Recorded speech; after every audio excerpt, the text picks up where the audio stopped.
Hello and welcome to the Helios blog. My name is Helios, here for another reaction video. Today, Matthew Hussey talks about how to move on and heal your broken heart. Let's get into it. The reason she's alone is because she's difficult. Women are not accepting the bare minimum. Women fuck men they respect. All the women who say things like, I'm strong, independent, I don't need no man, like, y'all impress me. Women just gaslight each other and say what they want to hear.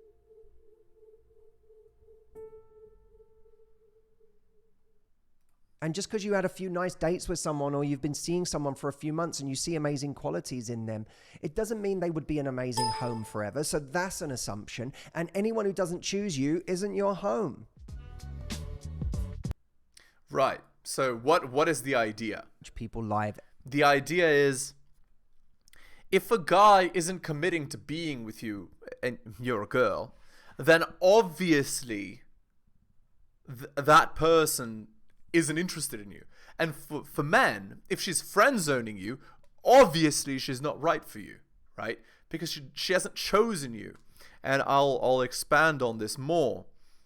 If you are not the top option in her mind, if you're not the best she's ever had, you shouldn't be with her. And the reason is because girls that don't see you as the top, they always invariably punish the man they're with. Every month, and one of my members asked a question that was, I think everyone's going to relate to this. Let me ask you before I even dive into the question. Have you ever had someone that you're so afraid of rocking the boat with because you're worried about pushing them away that you don't have standards with them? And the truth is this, men. Any girl that you don't have standards with, any girl that you don't put boundaries for, she's going to be a terrible girlfriend, right? And that's where a lot of guys go wrong, right?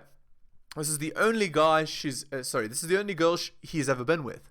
And so because of that, he just allows her to get away with everything. She can do whatever she wants. And obviously, that should never be the case. She should never be able to just do whatever she wants. Because if she does whatever she wants, then she's going to not respect you. And if she doesn't respect you, there is no relationship. There's nothing. And the reason you're worried about pushing them away is because deep down you worry that you won't find someone better. That this person has certain special things about them, things that make them very rare or unique or amazing. And it's making you feel like you can't afford to lose them. That's very often how girls feel, right? It's like, this is the only Chad I ever had, the only Chad I'm ever going to get. I'm getting him for 30 minutes on a Wednesday, so I'm just going to try to do whatever it takes to keep him. Not understanding that there is no way that guy's actually committing to you, because he's not interested in you. If he was interested in you, he would actually commit to you. And when I say that, I mean, maybe he doesn't commit to you right away, but he shows you behaviors that a guy that might be interested in a relationship shows you. It's more than bedroom fun 30 minutes on a Wednesday. All right, shooting time. Hit the like, hit the subscribe, hit all the notifications. Drop me a donation like Hunter M, Adrian on, Tom M. Just click more in the description link. Go to bit.ly/heliosbooks. That's where my books are at. Just type that in the bar. You could also go to my Patreon, patreon.com/theheliosblog, and of course, subscribe. Thank you. Shilling is done. Let's continue. The scarcity mindset. In this moment between me and one of my members, she brings up this exact issue, and the answer I gave, I wanted to share with you today, because if you're suffering from this or suffer from this regularly, this is going to change the way that you go into dating forever. It's going to transform your ability to have a standard. It's going to make you unafraid to lose someone, and it's going to change your relationship with your own worth. Okay, before I continue, let me explain what scarcity mindset is, because a lot of guys don't understand that. Women have abundance mindset naturally, right? They know that there's another guy around the corner, right? Which is why they call themselves queens and tens and all that, in addition to the myriad of validation they receive. But most men have problems with understanding that they're actually the prize. Most men don't understand that a strong, successful, competitive man is much more rare than a beautiful woman. And so a strong, successful, competitive man is the prize. And because of that, you can demand good behavior. And if you don't get it, just leave. There will always be another girl around the corner, because women want and need strong, successful, competitive men like they need oxygen. They cannot live without them. So if one girl's not giving you what you need, get a girl who does. And this is ultimately why women have good behavior for guys that have other options, that understand that they're the prize. Because they understand that if they don't behave, they will be replaced. And that's the issue. That's what you need to have. That is maybe the most powerful tool a guy has, the ability to walk away. All right, let's continue. By the way, this weekend is the weekend of the virtual retreat. Sorry, let me skip this because I'm not interested. Find someone else as good as he was. My rational brain knows that is not true, but it feels that way sometimes. You know, that's called being an alpha widow, right? When the girl says, I'll never find a guy as good as he was. Every time I go on a date with a new guy, I'm thinking about this old guy. That's alpha widow. This is why men don't like girls with a past, right? Because girls with a past, that's what they have. They have this thing where they always have the best guy they ever had in the back of their mind, and they're comparing the new guy they're with that guy every second, right? And very often, if the end count is high enough, there's more than one guy like this. And if there's more than one guy like this, then it creates this thing called an amalgam. So an amalgam is a fusion of all the best qualities of all of the best men she ever had. And the new guy has to beat that. And inevitably, after a while, the amalgam is impossible to beat. And so these girls torture the new guy. Oh, why aren't you trying to get more money? Why aren't you more fit? Why aren't you this? Why aren't you that? Why don't you do more of this? Why don't you do more of that? Why don't you X? And the reason they're doing this is because it's just beta torture, right? She knows that he's not the best man in the world. The best man in the world she's already been with, right? She's already pair bonded to him. But he's gone. So she's an alpha widow, you see? When me and Audrey last year, we took a trip to Hawaii, and we had a little walk over we weren't staying at the Four Seasons, but we had a little walk over to the Four Seasons. And we looked at the Four Seasons Hotel and we were like, this place is incredible. Like, it's amazing. And we looked up the room prices at this hotel. What was it? Like $3,500 a night? The cheapest room, which wasn't even like sea view, it was like literally facing on the parking lot, was $3.5 grand. The toilet was $3.5 grand a night at the Four Seasons. No, it was $3,500 a night for a room. We had a drink. We went there and had a little drink, and I thought, this is lovely. I'm really enjoying this. We're at the end of the evening. We're going to leave, but I'm really enjoying this. This is so nice. I'm not going away from that I just feel like I'm never going to find anywhere better than the Four Seasons.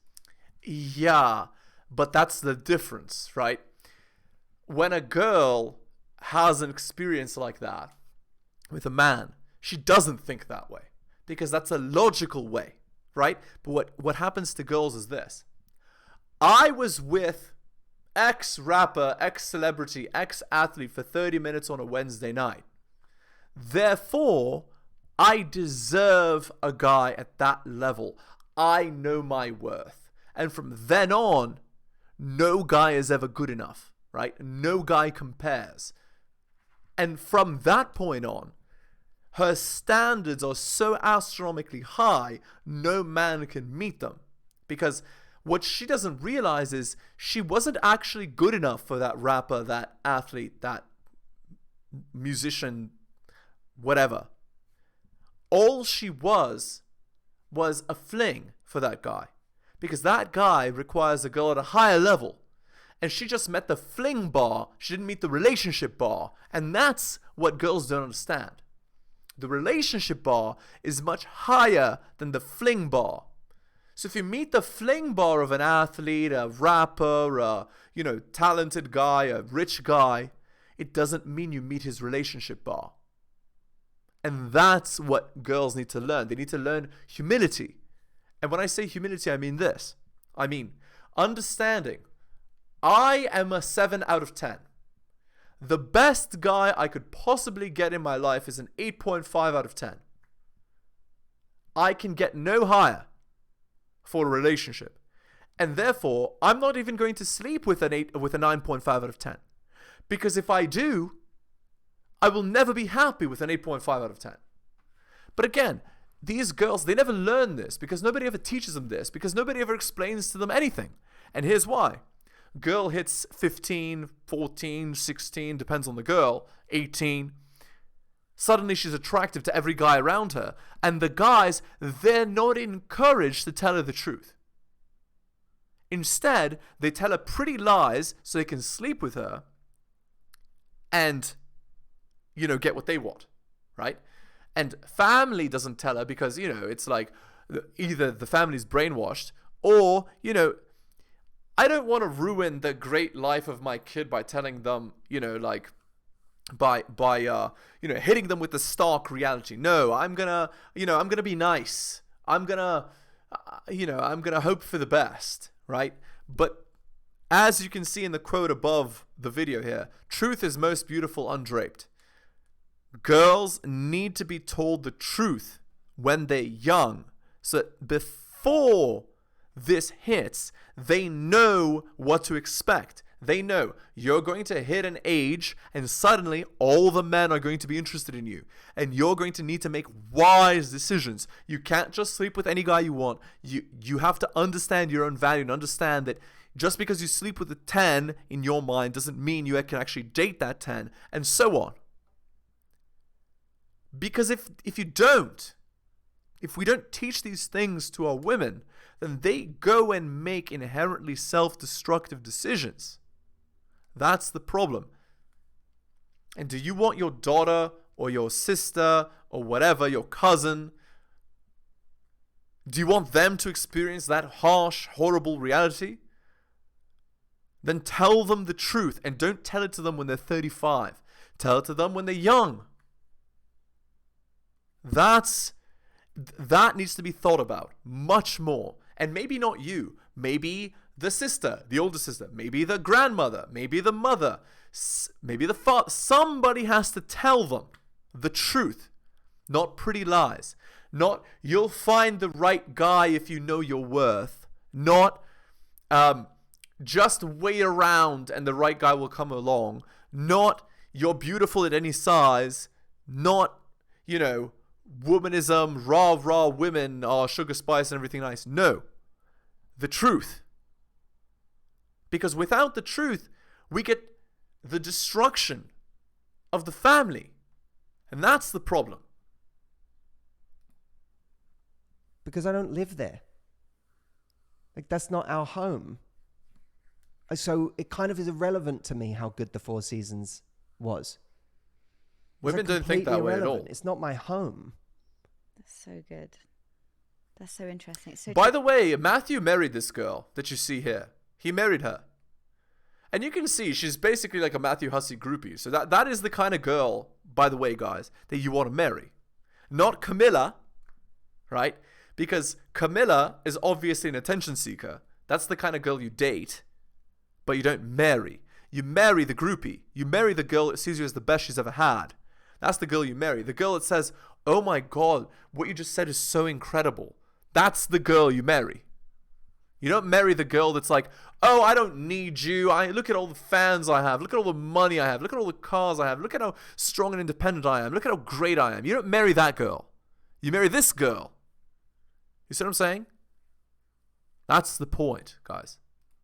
I think that's the best way to overcome scarcity mindset, which is so huge for all of us, right? And that's really beautiful. I love that. It's so important because what it does is it forces your focus on things that you can actually build.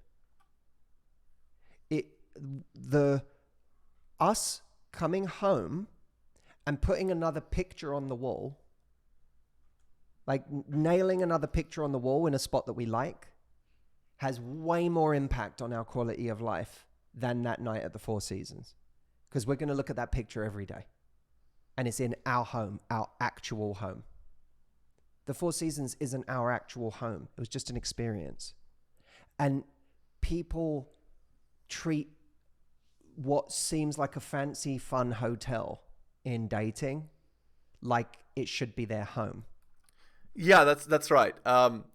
What Matthew's getting at with this analogy is women want to marry Chad when Chad will never marry them effectively, right? That's what he's getting at. And what men do is when they're friend zoned, they believe that they have a chance. And that's a huge mistake that men make, and women just take advantage, right? They take all the attention, they take all the validation, they take all the time, all the money for free from that guy. Because as the adage goes, a fool and his money are soon parted, right? A fool and his time are soon parted. The only person that is your home is the person that becomes your home. If you lose someone, the fear of, but what if I don't find anyone as good as them? Firstly, you don't really know how good they are. Okay, again, Matthew is thinking in a very male way here. He doesn't actually understand female nature by this statement that he's saying. Even though he's a dating coach that mostly targets women, he doesn't understand this inherent female nature is hypergamy, right? What is a woman's actual goal, biological goal in life? It is this: the best possible, most competitive man possible, to have him in a monogamous relationship with her and have children with her and provide for those children. That is the ideal. So like the superhero, like Superman, to have Superman as the husband and have Superman's children, and Superman takes care of only you and your children and never ever cheats. That's like the absolute ideal for girls. That's what they want.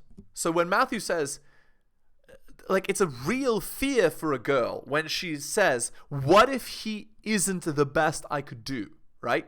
What if that guy from before was the best, right? She needs no doubt with you that you're the best. If she ever expresses doubts that you're the best, it's done. Your relationship's already dead. Because a girl's hypergamy demands that she has the best man possible for marriage, commitment, children, and provisioning. So it's a very real existential fear of women that they slept with Chad 10 years ago and they will never have that again because that was the best man they ever had and no man ever compares, right? If she marries a guy who wasn't that Chad from 10 years ago, if she marries another man than that guy, she will never ever be happy. She needs to marry her Chad, is what I'm getting at, to be happy. To have fulfilled her biological imperative, which for girls is even more important arguably than for men. So what is a man's biological imperative? Unlimited access to unlimited bedroom fun is a man's biological imperative. Polygamy, right? Effectively.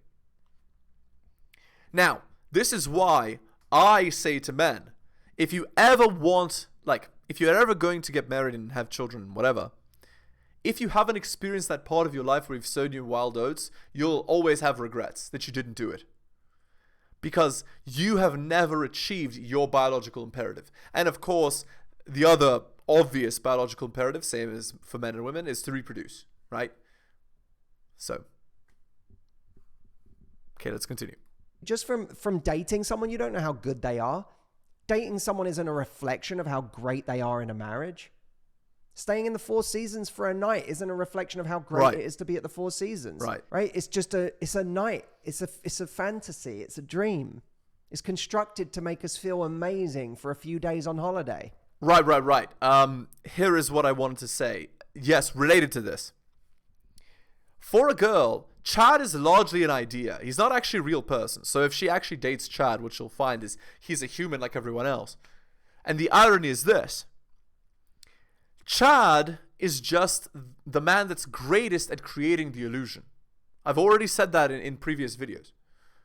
Chad is just the man that is the best able to convince the girl that he's a superhero, that he's one of the archetypes of masculinity. But no man actually is, because men are fallible hunks of meat. They're not actually gods among men. Okay, let's continue. All right, but that's not home. And just because you had a few nice dates with someone, or you've been seeing someone for a few months and you see amazing qualities in them, it doesn't mean they would be an amazing home forever. So that's an assumption. Yep. And anyone who doesn't choose you isn't your home. So go back home and build your home. Ignore the fancy hotel that you stayed in and thinking, what if I never find someone again who's like that? Oh, okay. Yes, I do agree with this. Again, what Matthew is saying is what I'm saying. Don't choose Chad, who's only choosing you for 30 minutes every Wednesday night, right? Choose a guy who actually is interested in investing in you, right? And for men, don't choose a girl that's friend-zoned you. Choose a girl that sees you the way Matthew's girl sees him. Oh my God, what an amazing insight, Matthew. I think that's beautiful, right? That girl for you. And guys, there is that girl for all of you, as long as you become the kind of man that other men want to be and other women want to be with. A competitive, strong, successful man. Every man like that has a girl like that. And it's a matter of becoming that man and then finding her. Now, there's a lot of girls that want to trick you into believing that she's that girl for you, when actually she's had 50 chads before and you're just his safety net. And that's the difference. That's why having experience as a man is important, so you don't get screwed over by that. All right, let's continue. Laura says, I agree with you. If I had 3,500 euros, I would spend it on your retreat, by the way. Which, shall we say, is a much better investment. Well, the entire ethos of the retreat is that it is an investment in your home. Yeah. Indeed. True. You, your confidence, your mindset, your life. It's an investment in home. You're making your house better for the rest of your life. Oh, also, something important psychologically. Notice, Matthew is talking about the home. Because women are family focused. Men are ideas focused, right? So when men talk, they say, oh, what do you do for work or whatever, you know, if they're having small talk. What do you do? You know, women say, how many kids do you have? How many children do you have? Who's your husband? You know, etc. Women are family focused, men are ideas focused, or, you know, success, status focused, whatever. That's the difference. So when Matthew's making this, it's very clear that Matthew's content is geared towards women. It's very clear, right? It's all implied. As they say, the medium is the message. The way that the message is portrayed implies what the message actually is and who the message is actually for. That's the difference. When you, I mean this because this is really what you just said as a joke. Well, you didn't mean it as a joke. You do want to come to the retreat, but what you just said as a comment like that is very real to me. It's one of the reasons I tell people to do the retreat, is because all this investment you're putting in a guy, if you put it in yourself, is going to pay dividends forever. Well, no. Again, when these girls say I'm quote unquote working on myself, what it actually means is I'm sleeping with 20 chads. She's not actually working on herself. So, women, if for any of you 5 women that actually listen to my YouTube channel, here is what you actually should invest in, okay? If you want a husband. And don't do this at 28 plus, okay? Start doing this at the age of 18 or I don't know, whatever age you're at. The best time to do it was 10 years ago. The second best time is now. But anyway, fit, feminine, cooperative, submissive, and bedroom fun loyal. These are the things that men value the most. If you're all of those things, then you'll have an incredible relationship with any guy. Just be polite, just be respectful, just have bedroom fun when the guy wants. Don't have bedroom fun or even think about getting the attention of other men with any of your actions. right? Just do as he wants. And of course, you can have an opinion, you can have things that you want, but ultimately, your man is the one that has the final say, right? So you say, I want X. Can I have X? And he says yes or no. And if he says no, you have to be okay. You have to respect that decision even if you don't like it. And that guy, that asset that you build in yourself is going to be the thing that attracts a guy anyway, because he's going to want to make you home. When you're that great, someone wants to make you home forever. Right, I just explained how to become great. Fit, feminine, cooperative, bedroom fun, loyal, and submissive. By the way, for the 5 girls listening, if your N count is above 10, it's already unlikely you're going to get married and have a successful marriage. Already unlikely. But, you know, maybe there's a chance for you. I don't know. All right, we're going to end the video there. Hit the like, hit the subscribe, hit all for notifications. Drop me a donation like Hunter M, Adrian and Tom M. Just click more in the description. Buy my books at bit.ly/heliosbooks. Go to my Patreon and subscribe, patreon.com/theheliosblog. Thank you so much for listening, guys, especially if you listen to the end. I really do appreciate it. Take care of yourselves, and I will see you next time.